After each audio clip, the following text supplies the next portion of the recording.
¿Sabes por qué la Iglesia Católica convocó a un acuerdo de paz en el país? Déjame primero te cuento que la Iglesia, y más específicamente los obispos de la República, convocaron a firmar un acuerdo llamado Compromiso por la Paz. Sí, durante varios meses, convocado por los obispos, un grupo de 1,600 instituciones en el país participaron para construir esa propuesta para conseguir la paz. Fíjate, identificaron 300 buenas prácticas que han sido exitosas en diferentes partes. Y se escribió la propuesta y se acaba de presentar a las candidatas y al otro durante un encuentro con todos los 180 obispos que existen en México. Revisé detalladamente ese documento llamado Compromiso por la Paz, como te decía, con un subtítulo que tiene de Estrategias de Política Pública para la Paz. Y me pareció francamente extraordinario. ¿Qué fue lo que me pareció buenísimo de todo esto?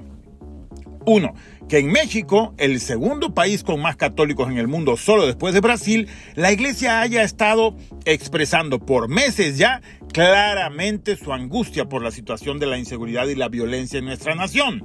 Dos, que una institución tan grande como la Iglesia Católica se siente con tantas organizaciones de todo tipo, 1,600, por la preocupación compartida de la situación.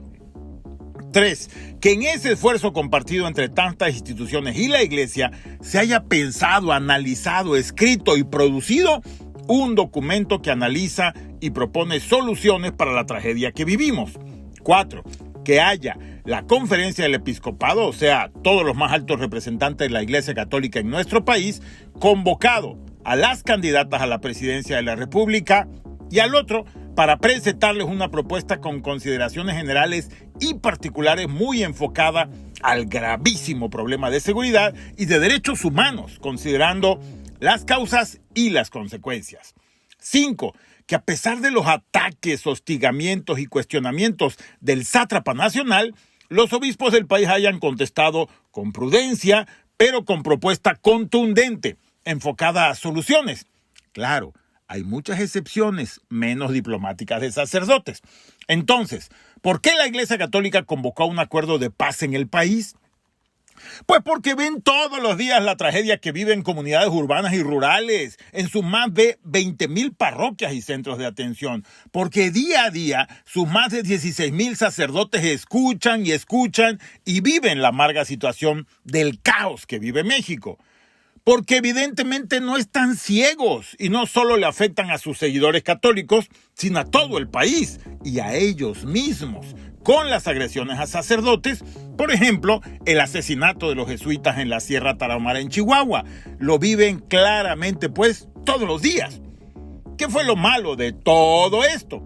Pues, efectivamente, ya sabes, el troglodita de Palacio pegando de gritos que no está de acuerdo, que todo el mundo está feliz, que están exagerando y que ya todo cambió y que todo es una dramatización de los medios de comunicación, un complot mundial de la derecha conservadora, una conspiración de los extraterrestres alienígenas que hacen multimillonarias campañas solo para desprestigiarlo a él y su absurda, ridícula e inútil imagen pública. Bueno, pero ya sabíamos que después de tanto ataque de este energúmeno, tanto burlarse de ellos y tanto agraviarlos y confrontarlos con otras iglesias, Obrador ya sabe que la Iglesia Católica está completamente consciente de que México hoy vive un caos criminal y que el responsable directo es el cavernícola del Zócalo. Así que en términos políticos electorales, a los sacerdotes que engañó antes, están clarísimos ahora que ya no van a estar con él. En otras palabras, Obrador se ha puesto en contra políticamente a la Iglesia Católica. ¿Y qué puede pasar? Bueno, pues imagínense, la Iglesia nada más tiene más de 2,000 años haciendo política. Recuerda que un obispo normalmente cuando llega a esa posición ya tiene mucha experiencia, ya estudió varias doctrinas y carreras y hasta doctorados, por lo menos 10 años. Ya recorrió 4 o 5 estados del país como representante eclesiástico. Muchos de ellos han estado en 3 o 4 países más en diferentes continentes como estudiantes y como sacerdotes. Muchos tienen estudios en la Universidad Gregoriana de Roma y normalmente tienen mucha experiencia de vida. La mayoría son mayores de 60 años, 70. Lo que estoy tratando de decir es que, independientemente de la relación con la religión y la religión misma, estos personajes son gente muy preparada y con mucha experiencia, con mucho contacto con la ciudadanía, además con todos los grupos de ingreso. Ofenderlos y pelearse con ellos permanentemente fue un error garrafal del arrogante y soberbio Mesías tropical. Pero para rematar, ¿qué creen? Pues que la Sheinbaum reprodujo exactamente igual las alucinaciones del marionetista. Sí, igual que Obrador.